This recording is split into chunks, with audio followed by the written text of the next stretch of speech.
సీతమ్మ తన శీలం ఎంత గొప్పదో రాముడికి తెలియజేయాలనా లేదంటే ఈ లోకానికి తెలియజేయాలని దేనివల్ల అగ్నిప్రవేశం చేసింది?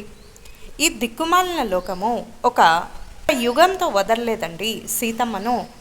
కాబట్టి ఈ లోకానికి తన సత్యాన్ని, పాతివ్రత్యాన్ని ఈ లోకానికి తెలియజేయాలని సీతమ్మ ఈ లోకము, ఈ దిక్కుమాలిన లోకము ఒక యుగంతో వదలలేదండి సీతమ్మను.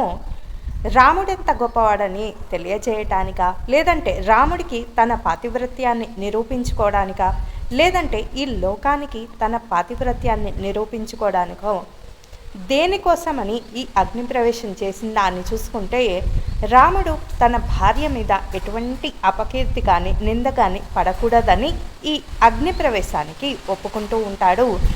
అలా లోపల ఎంత ప్రేమ ఉన్నా కూడా బయట మరి ప్రదర్శించక అగ్నిప్రవేశానికి రాముడు కూడా అంగీకరిస్తాడు. అంత మహోన్నతమైనటువంటి జంట ఏదన్నా ఉంది అంటే ఈ సృష్టిలో సీతారాములు అనే చెప్పాలి.